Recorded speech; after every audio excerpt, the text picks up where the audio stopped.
welcome back to my channel.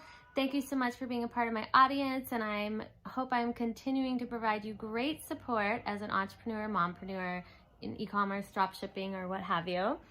If you're new to the page and you want to get into business, start your own business, this is the place for you. I'm giving away a lot of free, amazing content for entrepreneurs or mompreneurs, and I just want to support people with the knowledge, skills, and stuff I've learned on my trip to entrepreneurship.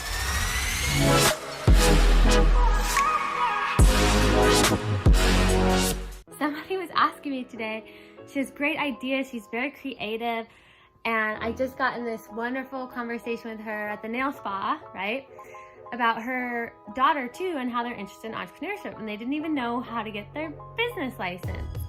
And I was like, okay, I could totally do a video on that. I don't know why I didn't make a video on that. And I have a whole Mompreneur Mentor YouTube vlog that is basically great resources for entrepreneurs. And I even have an entrepreneur resource list. So if you are new to the page and you haven't checked it out, look in the links below. I have a free training for dropshipping. It is one of the best businesses to get started in right now. It's in e-commerce. It's all digital, very low overhead costs. It's a free training and you get a free vacation for watching the free training. I mean, it's like a win-win-win. Anyway, and if you're not interested in that, but you just want some resources on how to balance life and be an entrepreneur, there's another link down here in the description below. It's mommycom.com/entrepreneur-resources. I'll send those right over to you. That being said, let's get right into it. If you're an entrepreneur and you're just thinking of incorporating your business, I highly recommend starting with an LLC. If you have a partner, you can't do a sole proprietorship.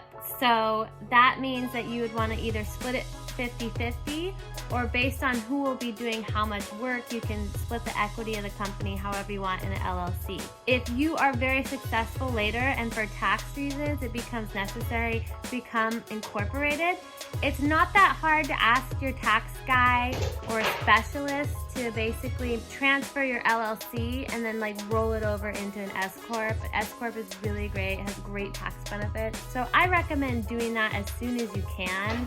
But before, it's more expensive, and you do need to get a specialist, in my professional opinion. You can file your LLC for any state in the United States on IncFile.com. I use IncFile, and you also can use them as your registered agent so you don't miss any important deadlines for your business license, permits, etc.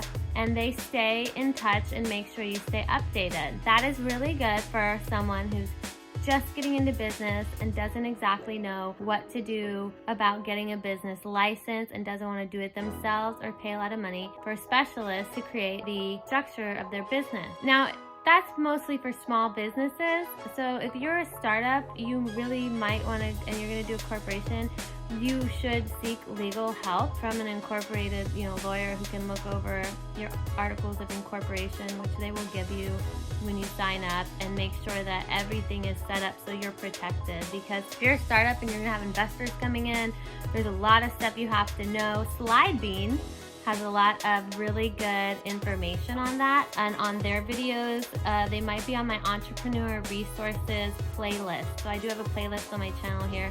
It's called Entrepreneur, and I have a bunch of Slidebean stuff because I'm still learning for investing purposes about vesting, 83B articles, and all these weird papers that you really need to know just so partners don't try to take over the company or whatever. Now, if you're the one with the idea and it's your company, always make sure you have 51% of the company so you have a remaining controlling interest. And also, your incorporation can help, if you get investors, you get bought out by an IPO, etc. later on down the line. They can't just buy your shares or take you out without paying you and compensating you in some way. If you're an LLC and a sole proprietorship, that means you own 100% of the company and you are the whole company owner, the small business, and you have to pay taxes on the income as if they are your income because all the profit from the company is yours.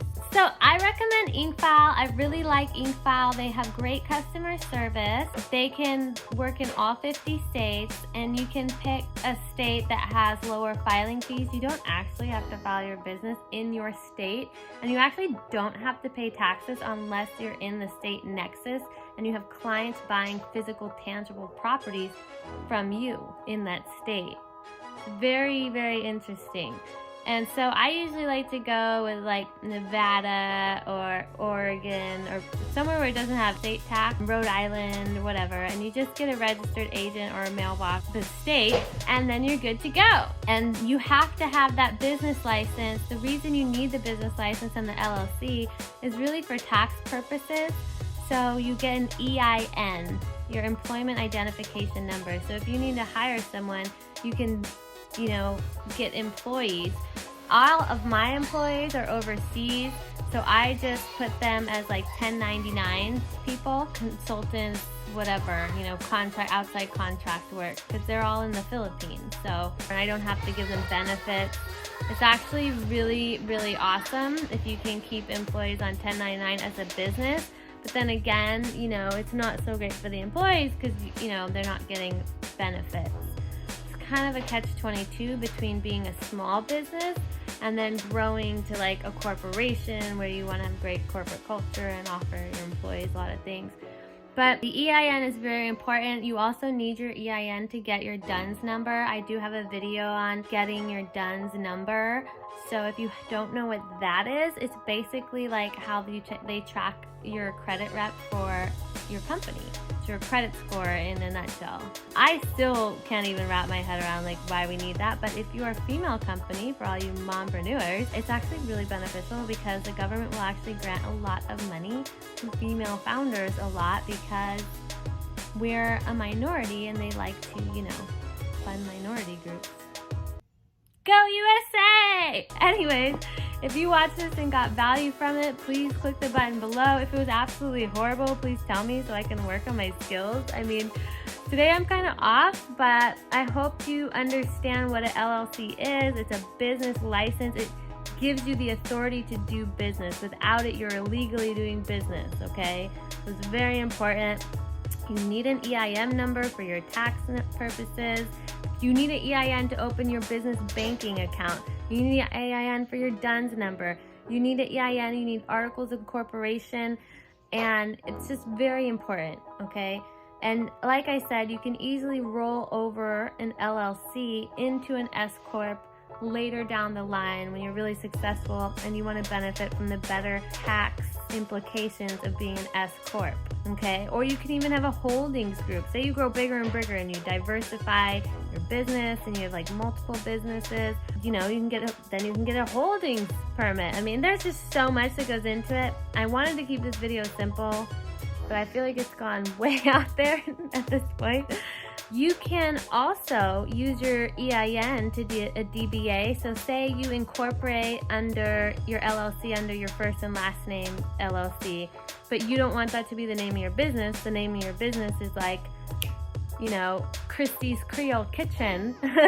Then you definitely want to get a DBA, and then you go file doing business as, Christie's Creole Kitchen.